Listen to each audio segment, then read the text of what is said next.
दोस्तों स्वागत है आपका बिहार न्यूज में। दोस्तों मैं हूं फिरदौस गनी और आप देख रहे हैं केडीबी लाइव। दोस्तों आज हो चुका है 31 मार्च 2021। तो आज की बिहार की टॉप न्यूज लेकर आए हैं आपके लिए। दोस्तों वीडियो स्टार्ट करने से पहले आपसे एक रिक्वेस्ट है, अगर आप नए आए इस चैनल पर तो फिर इस चैनल को सब्सक्राइब करके बेल आइकन को भी प्रेस कर दीजिए और साथ में वीडियो को लाइक कीजिए, अपने दोस्तों के साथ शेयर भी कीजिए। तो चलिए दोस्तों स्टार्ट करते हैं आज की बिहार की टॉप न्यूज। दोस्तों रंगों का त्यौहार होली सुबह में धूमधाम के साथ मनाया गया, लेकिन होली के दौरान अलग अलग हादसों में बिहार के अंदर कुल 19 लोगों की जान चली गई। जी हां, रोड एक्सीडेंट से लेकर आग लगने और डूबने की वजह से 19 लोगों की जान चली गई है।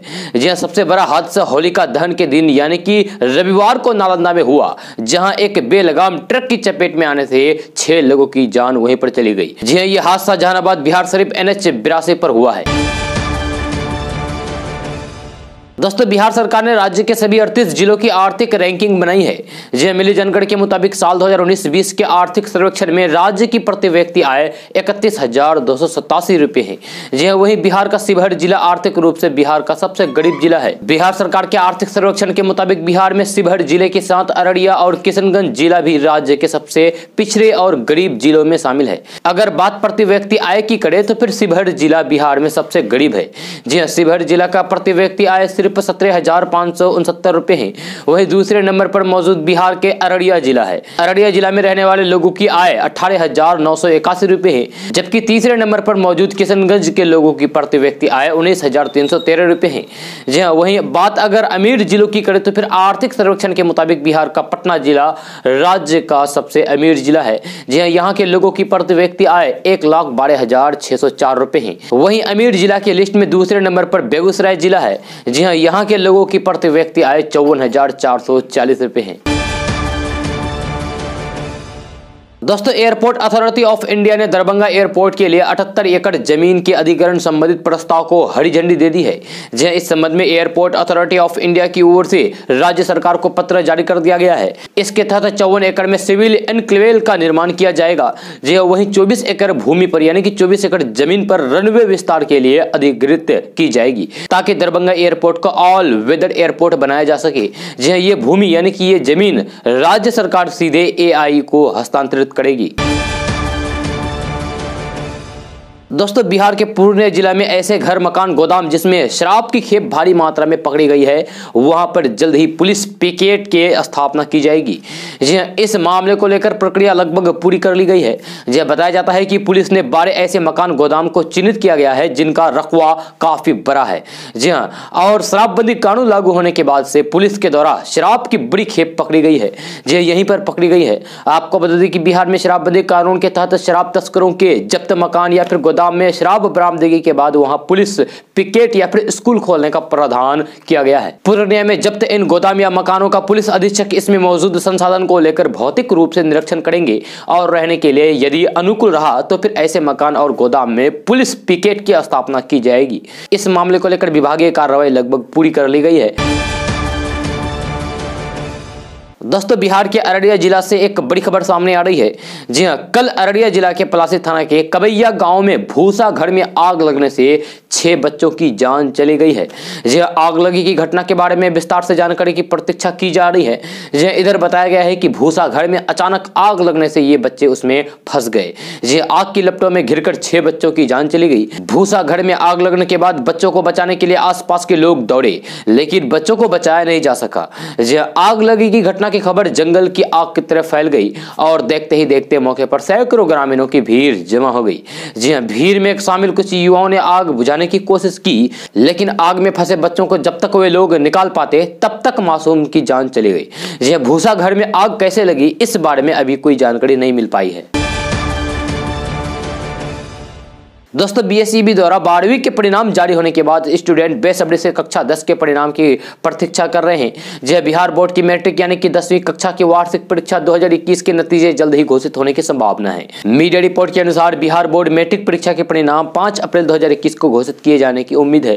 जी वही बोर्ड के अध्यक्ष आनंद किशोर ने मीडिया को जानकारी दी है कि कक्षा 10 के परिणाम अप्रैल के पहले सप्ताह में घोषित कर दिए जाएंगे। हालांकि आनंद किशोर ने 10वीं के परिणाम जारी करने को लेकर कोई भी निश्चित तारीख की घोषणा नहीं की है। 10वीं परीक्षा के नतीजे जारी होने के बाद student official website Bihar board online.bihar.gov.in पर जाकर इसे चेक कर सकेंगे। यह रिजल्ट चेक करने के लिए छात्रों को अपने रोल नंबर और रोल कोड का उपयोग करना होगा। दोस्तों, कोरोना कैसे फैला, ये इंसानों तक आखिर कैसे पहुंचा, इसको लेकर पिछले 1 साल से अध्ययन चल रहा है। विश्व स्वास्थ्य संगठन की टीम ने इसका पता लगाने के लिए हाल ही में चीन के वुहान शहर का दौरा किया था।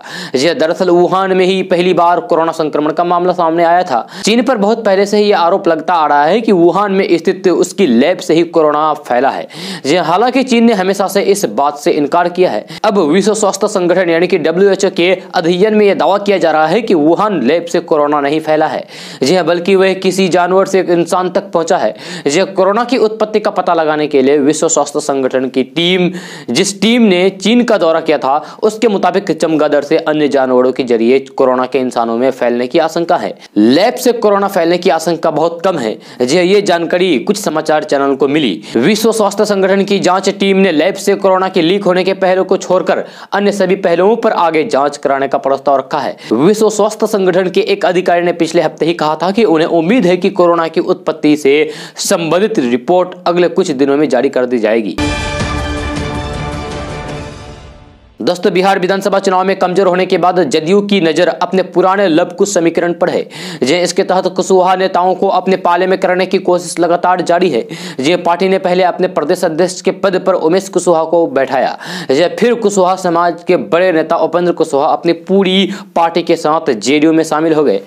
बताया जा रहा है कि अब जेडीयू की नजर एक और मजबूत कुशवाहा नेता भगवान सिंह कुशवाहा पर है, जिन्होंने टिकट नहीं मिलने पर बीते विधानसभा चुनाव के समय जेडीयू छोड़ दिया था।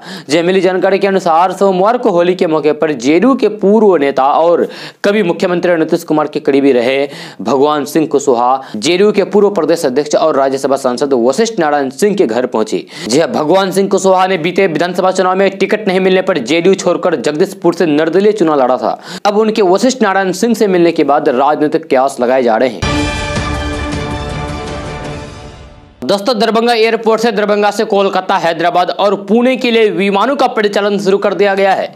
दरभंगा से इन शहरों के लिए विमान सेवा शुरू होने से शहर वासियों में काफी खुशी है। इन स्थानों के लिए विमान सेवा शुरू होने के बाद अब दरभंगा से दिल्ली, मुंबई, बेंगलुरु, कोलकाता, पुणे, अहमदाबाद और हैदराबाद से सीधे जुड़ गया है। आपको बता दें कि उड़ान योजना के तहत 8 नवंबर 2020 से शुरू हुए दरभंगा एयरपोर्ट से अब तक 1 लाख से अधिक यात्रियों ने हवाई सफर किया है। जल्द ही दरभंगा से देश के अन्य महानगरों की जोड़ने की कवायद की जा रही है। इसके तहत जल्द ही दरभंगा को इंदौर, रांची, लखनऊ से जोड़ने की संभावना है। दोस्तों, पश्चिम बंगाल के 24 परगना जिले में अभिनेत्री और तृणमूल कांग्रेस सांसद नुसरत जहां को गुस्सा आ गया। और वे एक रोड शो को बीच में ही छोड़कर चली गई। नुसरत जहां ने कहा है कि वे 1 घंटे से अधिक समय की रैली में हिस्सा नहीं लेती है। भले ही वे मुख्यमंत्री ममता बनर्जी के समर्थन में क्यों ना हो। नुसरत जहां ने अशोकनगर सीट से गुमा में टीएमसी प्रत्याशी नारायण गोस्वामी के लिए हाल ही में प्रचार कर रही थी और अचानक से उन्होंने रोड शो में हिस्सा लेने से इनकार कर दिया। हालांकि पार्टी के कार्यकर्ता उनसे रोड शो में रुके रहने का आग्रह कर रहे हैं। नुसरत जहां को टीएमसी कार्यकर्ताओं से कहते हुए सुना जा सकता है कि मैं 1 घंटे से अधिक समय से रोड शो में हिस्सा ले रही हूं, जो कि मुख्यमंत्री के लिए भी ना करूं। क्या आप मजाक कर रहे हैं? दोस्तों, ममता बनर्जी ने शुभेंदु अधिकारी और बीजेपी पर एक बार फिर से हमला बोला है। ममता बनर्जी ने कहा है कि शुभेंदु अधिकारी जो चाहे करे, अगर वे लोग गेम खेल सकते हैं तो फिर मैं भी खेल सकती हूं। मैं शेर की तरह जवाब दूंगी। मैं शाही बंगाल टाइगर हूं। ममता बनर्जी ने कहा है कि जो संस्कृति से प्यार नहीं कर सकते वे यहाँ राजनीति भी नहीं कर सकते हैं। ममता बनर्जी ने नंदीग्राम में कहा है कि नंदीग्राम गुंडागर्दी का गवाह है। हम बिरुलिया में मीटिंग कर रहे थे और टीएमसी का दफ्तर तोड़ दिया गया। शुभेंदु अधिकारी जो भी करे, लेकिन मैं शेर की तरह जवाब दूंगी। मैं रॉयल बंगाल टाइगर हूं। ममता बनर्जी ने कहा है कि इन लोगों ने मुझ पर हमला किया था।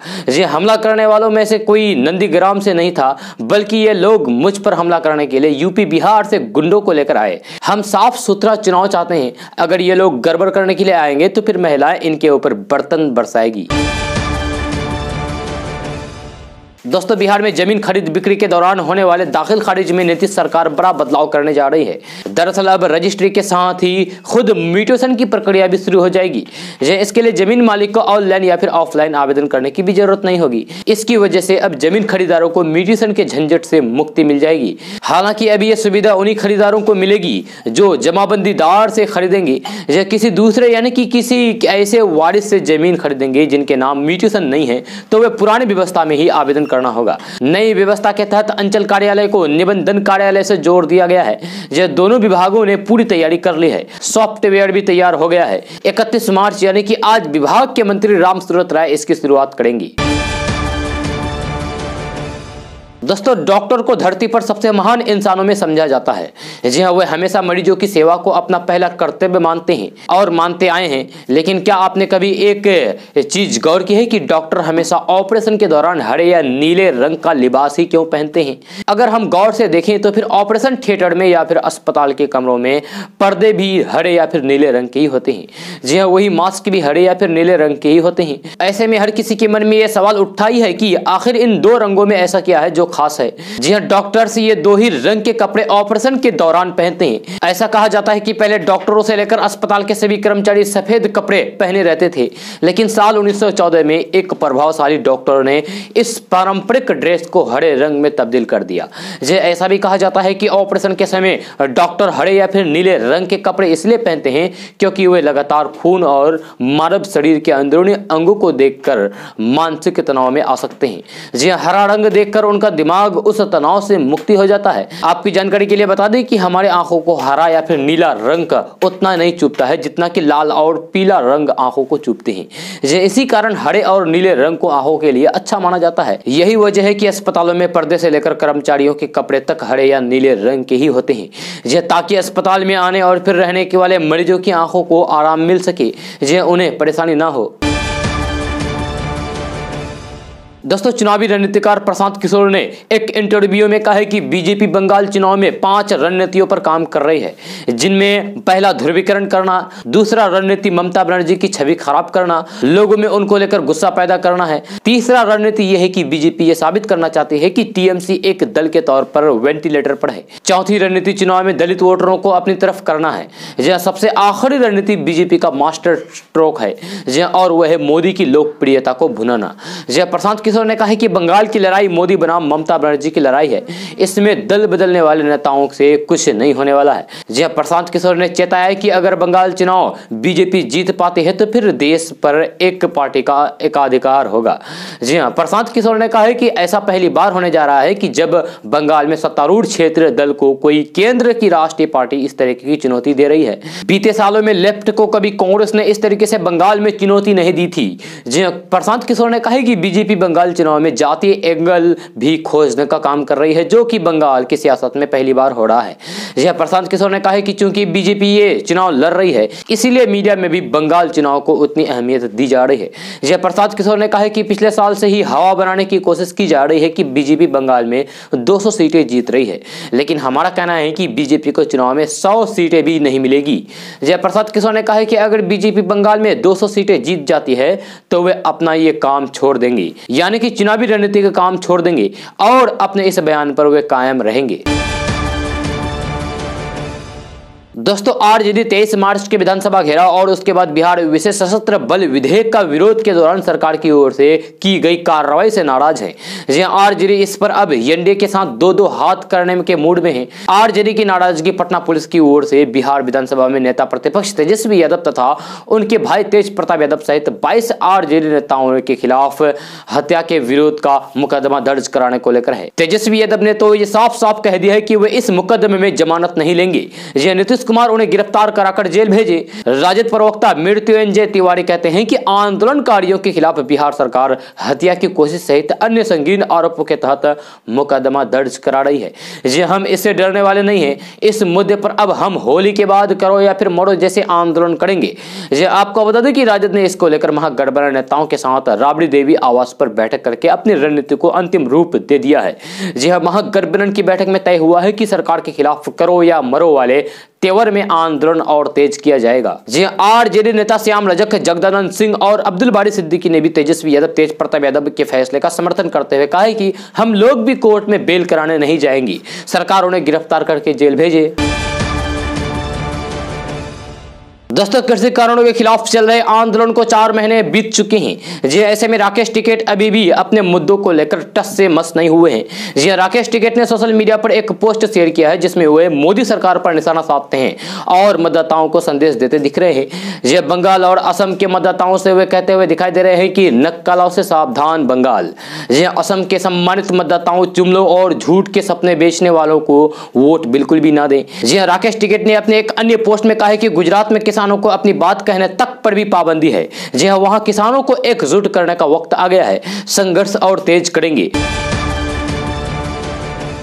दोस्तों, भारतीय जनता पार्टी में नाराज चल रहे राज्यसभा सांसद सुब्रमण्यम स्वामी सरकार पर लगातार हमलावर हैं। जी हां, कई बार उन्होंने ट्वीट करके सरकार की नीतियों की आलोचना की है। जी हां, चीन और पाकिस्तान के मुद्दे पर भारत सरकार द्वारा उठाए जा रहे कदमों को लेकर भी स्वामी परेशान हैं। अब उन्होंने कहा है कि पीओके को हासिल करना और बलूचिस्तान को आजाद कराने की बात अब भूल ही जानी चाहिए। एक ट्विटर यूजर ने ट्विटर पर सुब्रमण्यम स्वामी से एक मीडिया रिपोर्ट का हवाला देते हुए कहा है कि चीन, भारत और पाकिस्तान के बीच हाल के दिनों में हुए बातचीत से आप खुश है कि नहीं।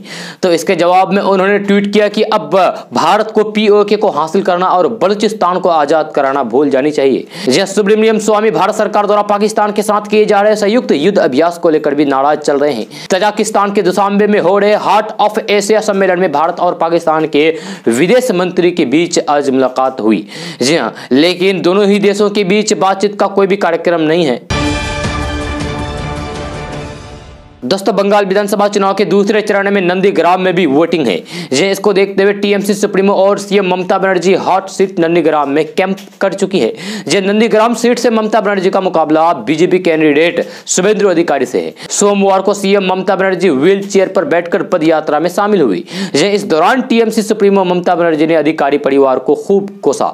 जी हाँ, केंद्रीय गृह मंत्री अमित शाह पर भी ममता बनर्जी ने खूब सियासी तीर छोड़े। नंदीग्राम में ममता बनर्जी ने कहा है कि नंदीग्राम में किसानों के आंदोलन का नेतृत्व उन्होंने किया था। जो उस आंदोलन के दौरान हिंदू और मुसलमान एक साथ थे।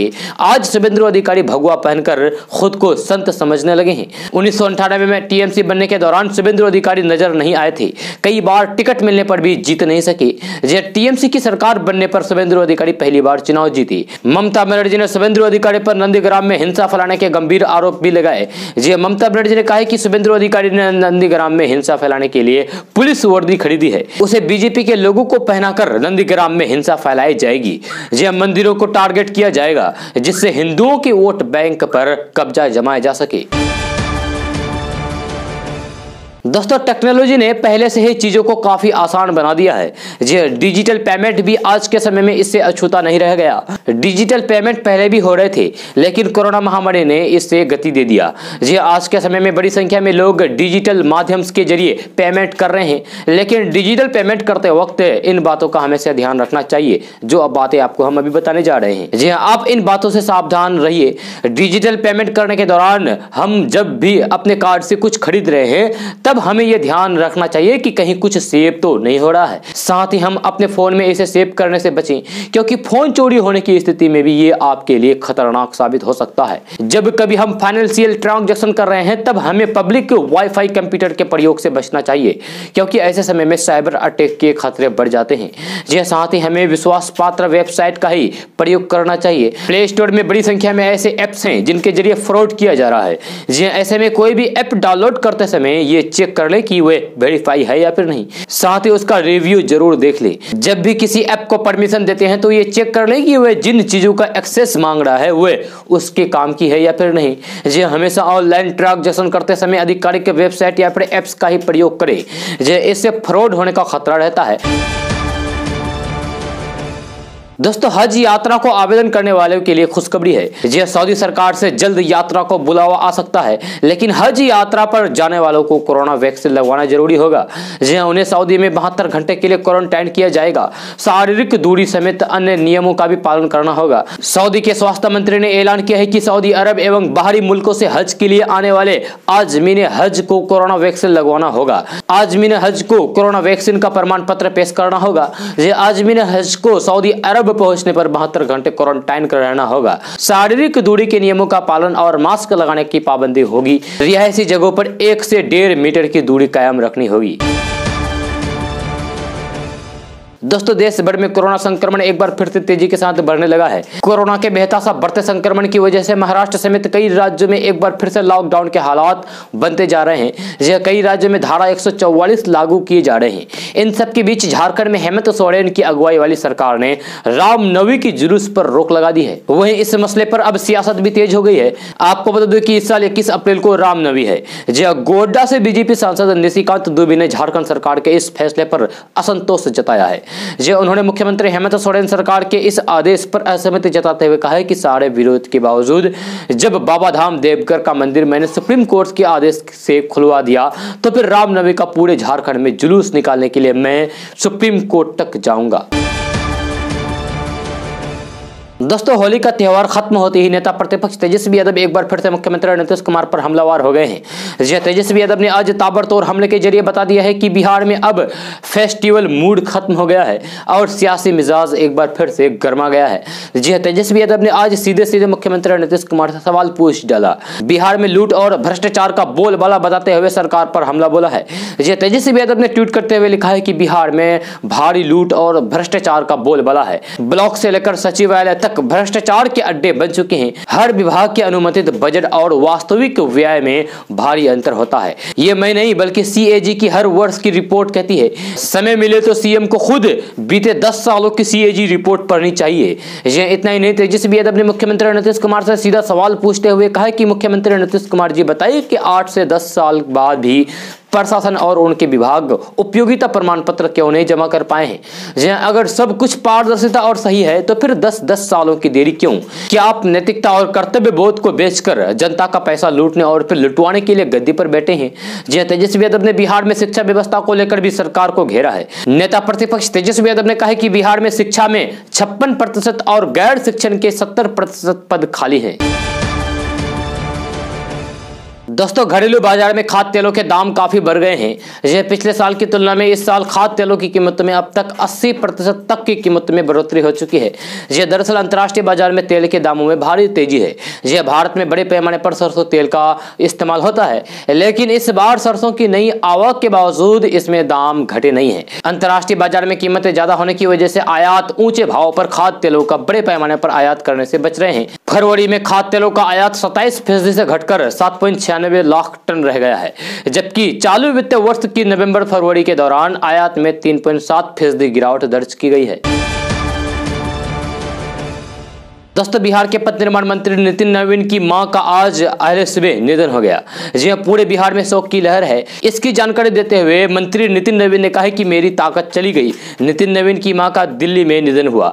इन दिनों वो बीमार चल रही थी, दिल्ली के अस्पताल में एडमिट थी। मंत्री नितिन नवीन की मां मीरा सिन्हा की निधन पर मुख्यमंत्री नीतीश कुमार ने गहरी संवेदना जताई है। उन्होंने कहा कि मीरा सिंह जी नेक दिल इंसान और काफी सरल महिला थी। सामाजिक कार्यों में उन्हें काफी रुचि थी। उन्होंने कहा कि पीड़ित परिवार को ऊपर वाला दुख सहने की शक्ति प्रदान करे।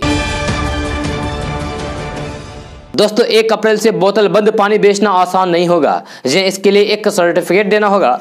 FSSAI ने पैकेट बंद पानी और मिनरल वाटर विनिर्माताओं के लिए नियम लागू करने के निर्देश दिए हैं। पैकेट बंद पानी और मिनरल वाटर विनिर्माताओं के लिए लाइसेंस हासिल करने या फिर रजिस्ट्रेशन के लिए BIS का प्रमाण पत्र अनिवार्य कर दिया है, जिसके तहत 1 अप्रैल से मिनरल वाटर यानी कि बोतल बंद पानी बेचने वाले कंपनियों के लिए BIS सर्टिफिकेट अनिवार्य होगा। FSSAI ने सभी राज्यों और संघ शासित प्रदेशों के खाद्य आयुक्त को इसके बारे में पत्र भेजा है। इसमें उन्हें बोतल बंद पानी बनाने वाले कंपनियों की BIS का प्रमाण पत्र अनिवार्य बनाने के लिए कहा गया है। ये निर्देश 1 अप्रैल 2021 से लागू होगा।